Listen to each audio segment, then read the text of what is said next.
येत्या 18 सप्टेंबर 2025 ला वार शनिवार या दिवशी आपल्याला धनत्रयोदशी म्हणजे धनतेरस आपल्याला साजरी करायची आहे। धनत्रयोदशीच्या दिवशी धन्वंतरी देवतेची पूजा केली जाते। जेव्हा समुद्र मंथन झालं ना तेव्हा समुद्र मंथनातून जे 14 रत्ने बाहेर पडली त्यातलं 5वं रत्न हे धन्वंतरी देवतेचं असल्यामुळे या दिवशी धन्वंतरी देवतेचा जन्मदिवस म्हणून साजरा केला जातो।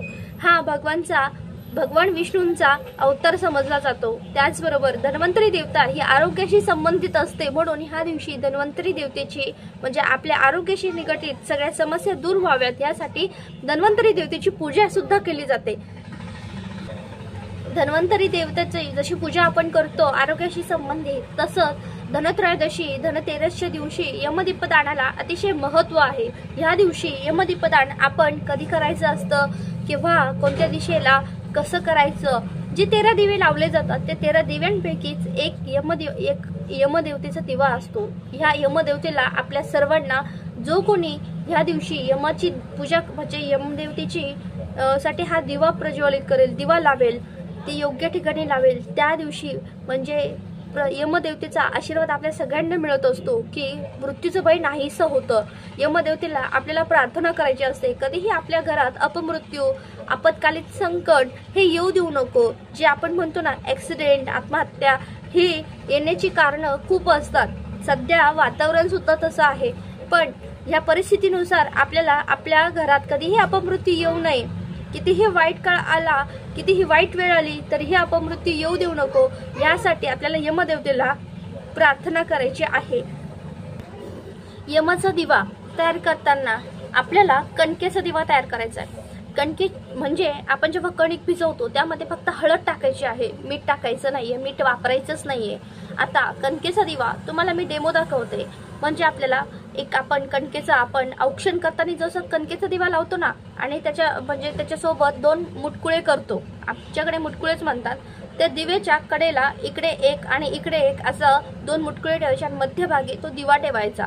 आता त्या दिव्याचं तोंड कसं पाहिजे, बरेच वेळेस लोक म्हणजे काय करतात दिवा लावतात तो अचानक विझला तर मनात काहीच आणू नका। काही वेळेस लोक म्हणजे घरातून बाहेरून काम करून येणारी जे व्यक्ती असतात ते घरात उशिरा येतात, मग अशा वेळेस काय करायचं मनात काहीही न आणता आपल्याला ही पूजा करताना यमाचा दिवा जेव्हा प्रज्वलित करतो जेव्हा दिवा लावतो त्यावेळेस आपल्याला एक मंत्र म्हणायचा आहे।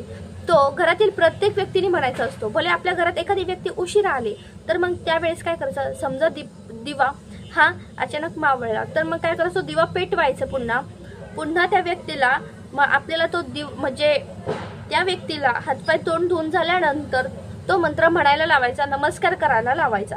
यानंतर बघा आता शक्यतो महिलांनो ह्या दिवशी पणती अजिबात घ्यायची नाहीये। ह्या दिवशी कणकेच्या दिवाचं अतिशय महत्त्व आहे म्हणून ह्या दिवशी कणकेचाच दिवा घ्यायचा आहे आणि फक्त हळद आणि कणिक म्हणजे पीठ यामध्ये तयार केलेलाच दिवा असायला हवा। आता हा दिवा लावताना आपल्याला तो खाली जमिनीला स्पर्श नाही झाला पाहिजे। मग आपल्याला एक छोटीशी डिश घ्यायची आहे, त्यामध्ये थोडेसे तांदूळ टाकायचे आणि त्याच्यावर हा दिवा ठेवायचा आहे। पण त्यावर जेव्हा दिवा ठेवू तो दिवा आपण प्रज्वलित करायचा, त्याची छान पूजा करायची। बघा आता हा दिवा कुठे लावायचा तर आपल्याला आपला जो मुख्य दरवाजा असतो आपण जिथून घरात प्रवेश करतो तिथे समोर आपल्याला तो दिवा लावायचा। काही ठिकाणी चौमुखी दिवा लावला जातो, काही ठिकाणी दोन द्विमुखी लावला जातो। आपल्याला डबल वात करायची आणि तो दिवा प्रज्वलित करायचा। दिवा प्रज्वलित करताना त्यामध्ये तिळीचं तेल मोहरीचं तेल असणं आपल्याला खूप महत्त्वाचं आहे। बघा खूप सोन्याहून पिवळं आहे, बघा तिळीचं तेल मोहरीचं तेल हे अतिशय महत्त्वाचं असतं, हे शक्यतो लावाच। दुसरं म्हणजे ह्यामध्ये काय करायचं आहे, जेव्हा तुम्ही हे तेल वापरताल बऱ्याच ठिकाणी म्हणताल ताई आमच्याकडे हे तेल नाहीये तर तुम्ही घरातलं साधं तेल वापरलं तरी चालेल। मग आता काय करायचं आहे, ह्या दिव्याचं तोंड आपल्याला हा दिव्याची जी वात आहे ती आपल्याला आपला मुख्य दरवाजा आहे त्याच्या मुख्य दरवाजाच्या बाहेर जेव्हा ठेवू तेव्हा आपल्याला त्याची वात ही दक्षिणेकडे जाईल अशी वात करायची आहे। बऱ्याच वेळेस सोसायटीमध्ये आपल्याला हे ठेवता येत नाही, मग काय करायचं, सोसायटीत ठेवता येत नसेल ना तर मग तुम्ही बाल्कनीमध्ये गॅलरीमध्ये तुम्ही हा दिवा ठेवू शकता। पण शक्यतो करून आपल्याला मुख्य दरवाजा जिथून आपण घरात प्रवेश करतो तिथे ठेवायचा आहे। आणि दिवा ठेवताना एक मंत्र आहे, तो मंत्र मी तुम्हाला सांगते तसंच डिस्क्रिप्शन मध्ये पण देते, पण हा मंत्र काय आहे तो सगळ्यांनी नक्कीच नोट करा।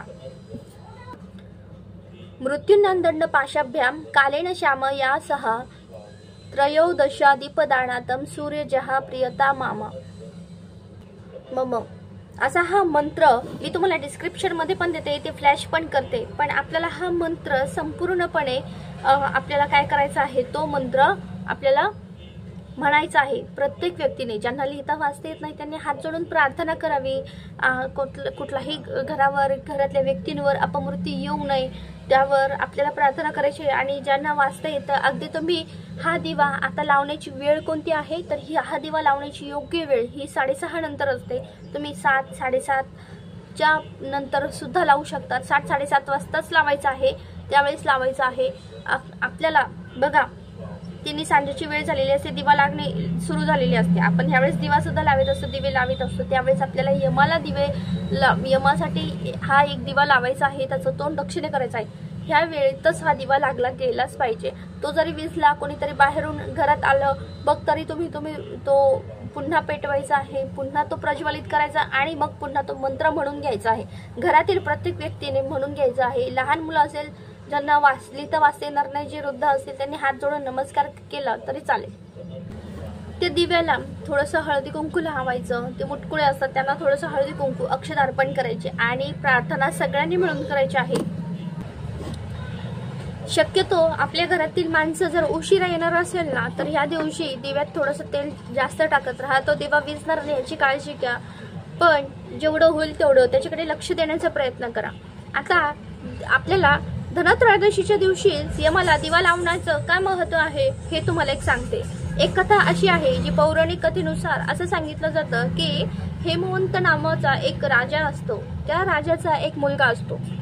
त्याचं ह्या कथेचं सांगण्याचं तात्पर्य असं की जेव्हा यमदेवता त्याच्या यमदूतांना विचारतो की तुम्हाला कधी असं दुःख झालं नाही का, की जेव्हा तुम्हाला एखाद्याचे प्राण आणतात तेव्हा तुम्हाला कधी दुःख होत नाही का, तेव्हा ते यमदूत म्हणतात, हो आम्हाला खूप दुःख होतं. एकदा अशी एक वेळ आली होती, हेमवंत नावाचा एक राजा त्याच्या मुलाचे प्राण घेताना आम्हाला खूप दुःख झालं. मग तेव्हा यमदेवता म्हणतात, का असं का झालं, कारण की त्या मुलाचा एक तर फक्त 4च दिवस विवाह झालेला होता. सगळीकडे राज्यात जल्लोष होता, उत्साह होता आणि सगळीकडे आनंदाचं वातावरण असतानाही त्या राजपुत्राच्या अंगावरचं जो शृंगारही लग्न सोहळ्याचा उतरला नव्हता. त्याच वेळेस त्याला मृत्यूशी सामना करावा लागला आणि त्याला मृत्यू आला. हे सगळं पाहून त्याची जी नवविवाहित पत्नी असते ती पत्नी सुद्धा विव्हळत होती आणि आतुरतेने, म्हणजे एक आपण म्हणतो ना का एक तळमळतेने ती कामना करीत होती. असं कोणावरही दिवस येऊ नये म्हणून ते यमदूत सांगतात, हे यमदेवता अशी काहीतरी कृपा करा की कोणावरही अशी वेळ येऊ देऊ नये. म्हणजे तेव्हा अल्पकालीन मृत्यू कुणावरही येऊ नये, जेणेकरून आपल्या पाठीमागे जे राहतात ना त्यांच्यावर कधीही एवढी वाईट वेळ येऊ नये, म्हणून आपल्यावर अशी वेळ येऊ नये म्हणून जेव्हा यमदेवता म्हणतात की अश्विन शुक्ल त्रयोदशी, ज्या दिवशी दिवाळीच्या अगोदर, म्हणजे ज्यावेळेस दिवाळी साजरी केली जाते त्याच्या अगोदर मला जे कोणी दीपदान करेल, माझं कोणी प्रार्थना करेल, मला मंत्रोच्चार करेल, मला मनोभावे ही सेवा करेल ना, जी प्रार्थना करेल, तर त्यांच्यावर मी त्यांच्या घरावर अत्यंत कृपा करेल आणि कधीही त्यांच्यावर आपत्कालीन मृत्यू, अल्पमृत्यू कधीही येऊ देणार नाही. तेव्हापासून सगळीकडे राज्यात सगळीकडे असे प्रथा आणि ही एक शास्त्रानुसार एक अतिशय मान्यता आहे की ज्या दिवशी धनत्रयोदशीच्या दिवशी जे कोणी दीपदान करेल ना त्याच्या घरावर, त्याच्यावर कधीही अपमृत्यू, वाईट काळ, वाईट वेळ कधीही येणार नाही. म्हणून सांगते महिलांनो, दादांनो, जे कोणी माझा व्हिडिओ बघतोय ना त्यांनी अवश्य धनत्रयोदशीच्या दिवशी, धनतेरसच्या दिवशी आपल्याला यमदीपदान करायचं आहे. यमदीपदान करताना अतिशय महत्त्वाचं आहे की तो मंत्र सुद्धा म्हणा, प्रार्थना करा आणि त्याची आपल्याला पूजा करायची आहे. तेव्हा व्हिडिओ जर आवडला असेल तर झालेली सेवा स्वामी महाराजांच्या चरणी रुजू करते आणि व्हिडिओ इथेच थांबवते. Shri Swami Samarth. Like share subscribe करा.